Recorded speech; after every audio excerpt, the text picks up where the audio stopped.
Good morning children. धूल पढ़ा रही थी, स्टार्ट किया था लेकिन फिर से दोबारा पढ़ाना मैंने शुरू किया था।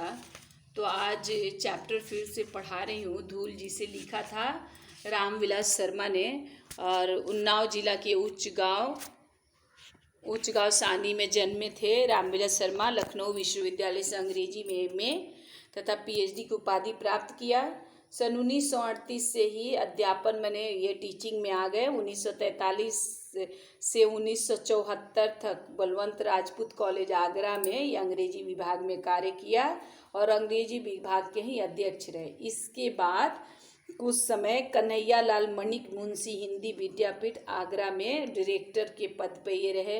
इनका साहित्यिक जीवन 1934 में होता है। सूर्यकांत त्रिपाठी के निराला के संपर्क में आए थे। इसी वर्ष उन्होंने अपना पहला आलोचनात्मक मन में क्रिटिसाइज करने वाला लेख लिखा, निराला जी की कविता, जो चर्चित पत्रिका उनकी चांद में प्रकाशित हुआ। उसके बाद वो निरंतर लिखते ही रहे। रामचंद्र शुक्ल के बाद रामविलास शर्मा आलोचक के रूप में स्थापित हैं, जो भाषा, साहित्य और समाज को एक साथ रखकर मूल्यांकन करते हैं। उनकी आलोचना प्रक्रिया में केवल साहित्य ही नहीं बल्कि वे समाज, अर्थ, राजनीति, इतिहास को एक साथ लेकर साहित्य का मूल्यांकन करते हैं। वो खाली रचनाओं का ही नहीं, साहित्य, समाज, हर तरह का मूल्यांकन उन्होंने किया है। इस प्रकार मैं पढ़ा रही थी कि हमारी सभ्यता जो है धूल के माने हमारी शहरी सभ्यता धूल के संसर्ग में, धूल के पास में आने नहीं देना चाहती है। आसमान में अपना घर बनाती है और इसलिए बच्चों से कहती है धूल में मत खेलो, क्योंकि माँ जो सलमे सितारों वाले कपड़े पहनी है उनके धुंधले हो जाएंगे कपड़े। तो एक कहानीकार की लाइन को लेखक ने बताया कि धन्य धन्य नर मैले करत कनिया लगाए धूरी ऐसन लरिकन के, माने ऐसे भाग्यवान लोग हैं जो बच्चों को गोद में उठाकर उनकी धूल लगाते हैं। लेकिन ये भी बता रहा है मैले करत, मैले मतलब शरीर को गंदे करते हैं, और इस प्रकार के लड़कन को। तो लेखक बोल रहा है कि इसमें इस पंक्ति को जिसने भी लिखा है तो पहले तो धूल को सबसे महत्वपूर्ण बताया है, बाद में इस प्रकार के लड़के मैले करत गात करके धूल को सबसे बेकार बना दिया है, अच्छा मैंने नीची श्रेणी का बना दिया है। तो इसमें जो उसने अपने बड़प्पन को धन्य धन में सूचित किया है और मैले शब्द में अपनी हीन भावना को प्रकट कर दिया है, और अंत में ऐसे लरिकान कह के उसको अलग अलग कर दिया है। वो व्यक्ति जिसने भी इस लाइन को लिखा है वो हीरो का प्रेमी है, धूल भरी हीरो, माने वो डायमंड का प्रेमी है, धूल से भरे हुए असली हीरो, मन नैन के तारो असली लाल, जो भारत माता के सपुत्र हैं, उनके बारे में नहीं। शिशु भोलानाथ के संसर्ग तो मैले जो करत गात की नौबत आई, तो बोले कि शिशु भोला, क्योंकि शिशु भोलानाथ बच्चे हैं, उसके संसर्ग में आने के बाद, उसके पास में आने के बाद शरीर गंदे हो जाते हैं। तो धूल की महिमा का बखान नहीं किया, धूल को तुच्छ वस्तु माना है। अखाड़े की मिट्टी का फिर वर्णन लेखक ने किया है, क्योंकि वो पहलवानी के शौकीन थे अपने युवा काल में, किशोरावस्था युवावस्था में।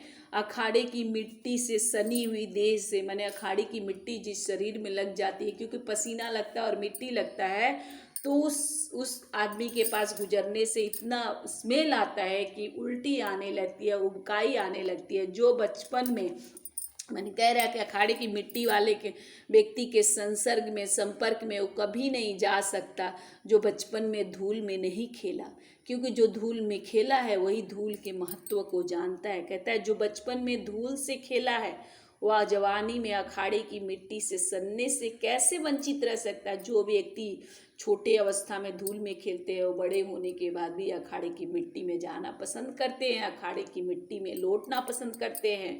रहता है तो उसका दुर्भाग्य, और मैंने अगर उसे पसंद नहीं करता, अगर वो नहीं खेला मिट्टी में, यानी उसका दुर्भाग्य है, उसका खराब भाग्य। ये साधारण धूल नहीं, मैंने अखाड़े की मिट्टी जो होती है वो साधारण मिट्टी नहीं, वरन माने बल्कि तेल और मट्ठे से सिझाई हुआ मिट्टी है। माने अखाड़े की मिट्टी को, जो मिट्टी की मालिश की जाती है पहलवान के शरीर पे, वो मिट्टी तेल और मट्ठे से सिझाई हुई होती है, तेल और मट्ठे में मिला के पकाई हुई मिट्टी होती है, जिनको देवता पे चढ़ाया जाता है। संसार में ऐसा सुख, माने अखाड़े की मिट्टी में सनने का सुख जो है ना दुर्लभ है, बने एकदम अलग है। अखाड़े मिट्टी में ऐसा सुख जो है ना संसार में, इस तरह का सुख दुर्लभ है, क्योंकि पसीने से तर बदन पर मिट्टी ऐसे फिसलती है। जब व्यक्ति पहलवानी करता है और मिट्टी लगाए रहता है तो उसके शरीर पर मिट्टी ऐसे फिसलती है, शरीर ऐसा फिसलता है जैसे आदमी कुआं अगर खुदाई किया जाए तो अंदर तक कितने फीट गहराई तक खुदाई किया जाता है कुआं की, तो अंदर की मिट्टी होती चिकनी होती है, वो मिट्टी फिसलती है, हम उस मिट्टी को पकड़ते हैं। तो अखाड़े की मिट्टी भी जो होती है, तेल और मट्ठे से सिझाई हुई जो मिट्टी होती है, जिसको देवता पे चढ़ाया जाता है, उसको पहलवान के शरीर पे मला जाता है, तो वो मिट्टी पहलवान के शरीर पर ऐसे फिसलती है जैसे लगता है कुएं की अंदर की मिट्टी है। उसकी मांसपेशियां माने पहलवान का मसल्स मालिश करने से फूल जाता है, आराम से हरा हो जाता है। हरा मतलब तरोताजा हो जाता है, फ्रेश हो जाता है। अखाड़े में निर्द्वंद चारों खाने चित्त होकर अपने आप को, माने अखाड़े में वो क्या करता है, एकदम चारों खाने हाथ पैर फैला के लेट जाता है और लगता है कि उसका कोई भी विरोधी नहीं है, उसके अगेंस्ट में कोई लड़ने वाला नहीं है। वैसे अपने आप को वो क्या समझता है, विश्व विजयी समझता है। मिट्टी उसके शरीर को बनाती है, क्योंकि शरीर भी तो मिट्टी का ही बना, मतलब मिट्टी, हमारा शरीर क्या है, मिट्टी से ही बना। हमारा शरीर 5 तत्वों से बना है, क्षिति, जल, पावक, गगन, समीर, पृथ्वी, जल, आग, आकाश और हवा। तो मिट्टी ही हमारे शरीर को बनाती है और मिट्टी से ही हमारा शरीर मजबूत होता है, क्योंकि हमारा शरीर मिट्टी का ही बना हुआ है।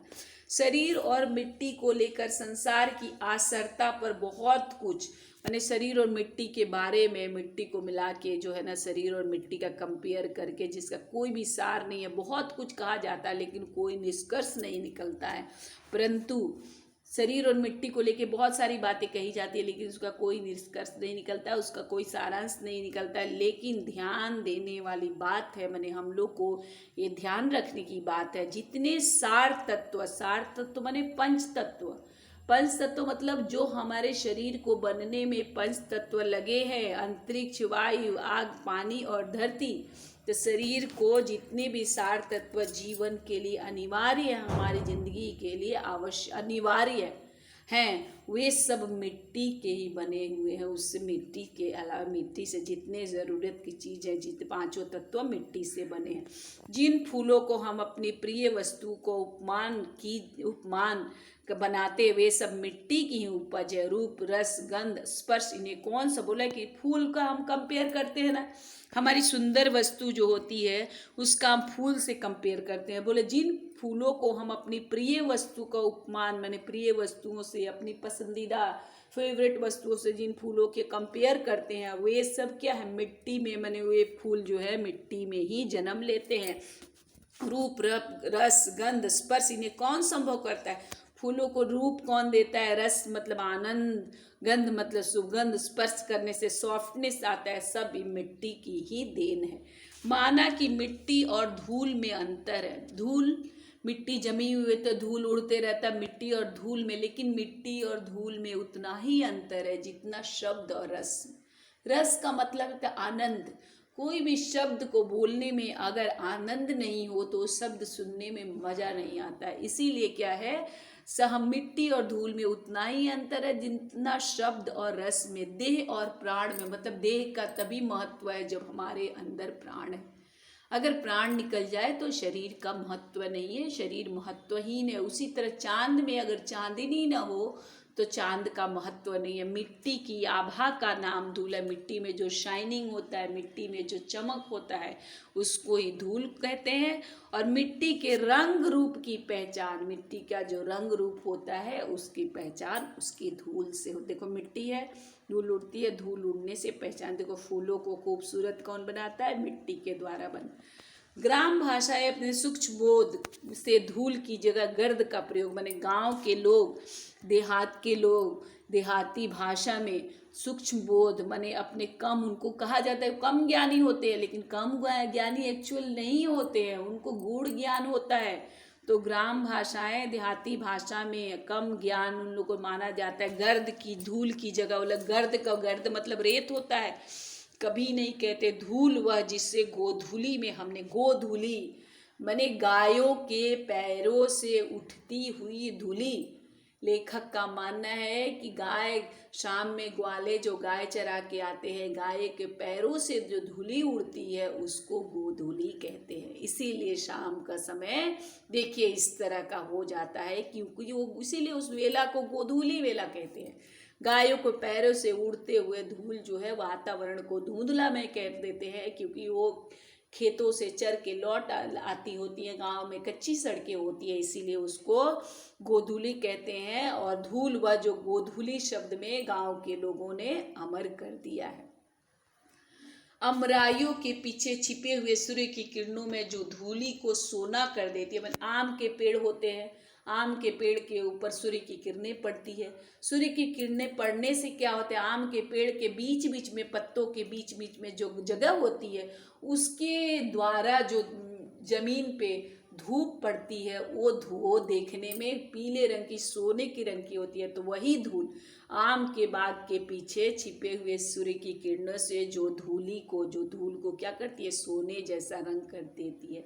सूर्यास्त के उपरांत देखिए आम का पेड़ है, आम के पेड़ से जो छन छन के धूप आ रही है तो देखने में क्या है, वो सोने के जैसे रंग को कर देती है। सूर्यास्त के उपरांत माने सूरज जब अस्त हो जाता है, सूरज अस्त होने के बाद लिख पर माने एक लाइन, गांव में क्या है कच्ची रास्ते होते हैं, एक लाइन पर गाड़ी निकल जाने के बाद एक लाइन से जो गाड़ी जाती है रुई के बादल की तरह, बादल कैसे लगने लगते हैं, रुई के जैसे सफेद। शाम सूर्यास्त के बाद बादल का रंग सफेद होता है, रुई के बादल की तरह। एरावत हाथी, कहीं कहीं सफेद बादल, कहीं कहीं हाथी जैसा उनका आकृति हो जाता है। तो लेखक बोलता है एरावत हाथी के नक्षत्र पथ की भांति जहां तहां, माने नक्षत्रों के मार्ग लगता है कि तारे आने वाले हैं, आसमान में अब तारे नजर आएंगे, शाम के बाद रात होगी, तो एरावत हाथी के समान वही धूल रुई के बादल की समान नक्षत्रों के मार्ग बन के जहां तहां स्थिर हो जाती है कि इसी मार्ग से नक्षत्र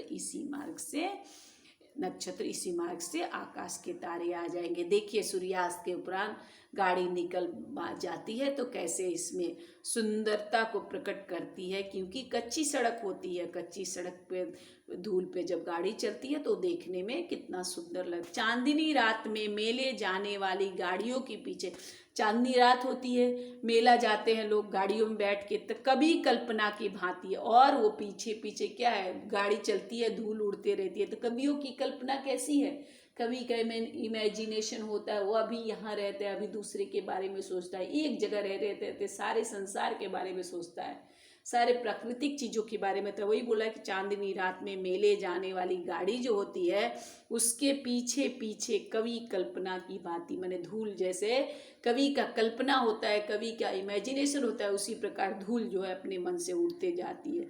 जो शिशु के मुंह पर फूल की पंखुड़ियों पर साकार सौंदर्य बनकर, मैंने वही धूल जो बच्चे के मुंह पे और कभी कभी फूलों का पेटल, पंखुड़ी मतलब होता है पेटल पर, साकार माने जिसका कोई आकार नहीं होता, जहाँ पे पड़ जाती है उसी तरह का आकार ग्रहण कर लेती है। कोई आकार बच्चे के मुंह पर रहती है तो उसी तरह लग जाती है, फूल पे जाती है तो फूल के पंखुड़ी के आकार की लग जाती है, थोड़ा जगह भरा रहता है, थोड़ा जगह खाली रहता है।